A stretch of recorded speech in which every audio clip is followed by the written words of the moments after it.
আসসালামু আলাইকুম দর্শক। তো আজকে আমি দেখাবো আপনাদের আমার কবুতরের খোপ আর কিভাবে সেট আপ করছি, কত টাকা খরচ হয়েছে আর কি কি জাতের কবুতর আছে।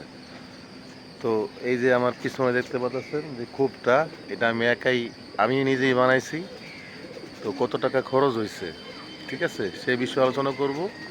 আর কি কি জাতের আমার কবুতর আছে সেই বিষয় নিয়ে আলোচনা করব, ঠিক আছে। তো এই হচ্ছে আমার কবুতরের খোপ, চতুর্দিক দিয়ে কাঠ দেওয়া, আর এই যে প্লাস্টিকের নেট, ঠিক আছে। এটা কিন্তু প্লাস্টিকের নেট, আবার এই যে আমি দরজা সিস্টেম করছি, এই যে দরজা দেখছেন, ভিতরে সেট আপ দেখাচ্ছি। এই যে এদিকে আগে নেট দিছি, তারপরে বৃষ্টি আসলে বৃষ্টি যায়, যার কারণে আমি এই যে তেরপাল দিয়ে দিছি। আমি ব্যাক সাইডটা দেখাই, আপনাদের দেখলে বুঝতে পারবেন। এই যে ব্যাগে টোটালি তেরপাল, আর উপরে শুধু চাল দিয়েছি, ঠিক আছে। আর চতুর্দিক দিয়ে কাঠ কাঠ ব্যবহার করছি, কাঠ কিনে আইনা আমি নিজেই আপনার তার কাটা দিয়ে এই ঘরটা বানাইছি। তো এই ঘরটা বানাইতে আমার টোটাল ৮,০০০ টাকা খরচ হয়েছে, যে উপরে চাল দিছি। তো চলুন দেখাই এবারে সেট আপটা। এই যে এখানে দাফরি আছে, বাঁশের দাফরি। তো এখানে নর কবুতর রাখছি মূলত। এটা উদ্দেশ্য ছিল আমার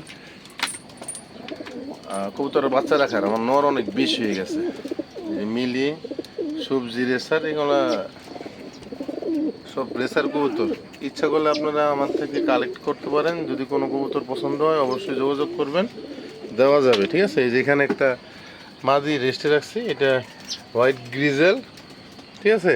এখানেও এই খোপের ভিতরেও আমি কিছু নর রাখছি, এগুলো সব নর রেস্টে আছে। এই যে সবজি, সব রেসার কবুতর। এই যে মিলি আছে, সবজি, রেড চেকার আছে, বিভিন্ন জাতের সব রেসার কবুতর। তো এই হচ্ছে সেটা। এখানে দুইটা খাঁচা আছে, ঠিক আছে। এখানে উপরে মাক্সি রেসার, নিচে একটা রেড চেকার, আর একটা হচ্ছে সবজি। বাচ্চা ফুটেছে মাশাল্লাহ। তো এখানে দেখতে পাচ্ছেন এই খোপে রাখছি আমি কালদম, ডিম নিয়ে বসে আছে মাশাল্লাহ। নিচে আছে বাগা আর গ্রিজেল, এটাও ডিম নিয়ে বসে আছে। এখানে রাখছি মাক্সি রেসার, নিচে আছে মাক্সি রেসার। এ পাশে রাখছি গিয়াসুল্লি, ওপরে রাখছি দামাসিন, আইসবার দামাসিন। এগুলো একটু হাই কোয়ালিটির প্রাইসের। একটা হচ্ছে আইসবার, একটা হচ্ছে চেকার দামাসিন, ঠিক আছে, দুই কোয়ালিটির। এখানে একটা গ্রিজেল মাশাল্লাহ ডিম পারছে, আর একটা মাক্সি। এখানে রাখছি আপনার গররা, গিরিবাস, দুটো বাচ্চা আছে। তো এদিকে হচ্ছে 4 খোপ আর 4 খোপ, 8 খোপ, ঠিক আছে বন্ধুরা। আর এখানে টোটালি 8 খোপ।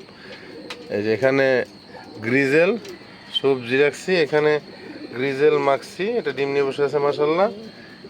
এখানে গ্রিজেল, দুটো বাচ্চা, মাদিটা বিক্রি করে ফেলছি। এখানে আছে একটা চিলা আর খাকি। এখানে আছে একটা রেড চেকার, একটা মাক্সি দুবাস। এখানে আছে মাক্সি, ডিম নিয়ে বসে আছে মাশাল্লাহ। এখানে আছে দুইটা গ্রিজেল, এখানে আছে মাক্সি, গ্রিজেল, একটা বাচ্চা আছে। এই হচ্ছে আমার মূল সেট আপ। এখানে একটু খোলা রাখছি, জানালা সিস্টেম, আলো বাতাস যেন ঢুকে, যাতে গন্ধ না হয়। আর আজকে এই যে চাল দিয়ে পানি পরে, টুপ টুপ করে পানি পরে, এটা আজকে মেরামত করবো ইনশাল্লাহ। এখানে এই যে পানি পরে নিচে সিটা যায়, আমার ডিম নষ্ট হচ্ছে, বুঝতে পারছেন। এই নিচের 2 খোপে ওই যে পানি জমে আছে ট্রেতে। তো আজকে ইনশাল্লাহ এটা মেরামত করব। এখানে উপরে তেরপাল দিয়ে দেবো যাতে পানি না পড়ে, ঠিক আছে। আল্লাহ দিয়ে রাখছে একটা। তো এই হচ্ছে আমার খামারের মূল সেট আপ। তা যারা কবুতর প্রেমী, ঠিক আছে, ইচ্ছা করলে ওই যে বাইরেও আছে কিছু কবুতর, ঘর চিনাইতেছি। এগুলা বাচ্চা, এগুলো আমার ঘরের বাচ্চা, ওদের আকাশ চিনাইতেছি। তো যাদের ভিডিওটা ভালো লাগছে অবশ্যই চ্যানেলটা সাবস্ক্রাইব করে পাশে থাকবেন এরকম ভিডিও পেতে, ঠিক আছে। যদি ভিডিওটা ভালো লাগে অবশ্যই যারা কবুতর প্রেমী আছেন চ্যানেলটা সাবস্ক্রাইব করে দিয়েন। সবাইকে অসংখ্য ধন্যবাদ। আজকের মতন বিদায় নিচ্ছি।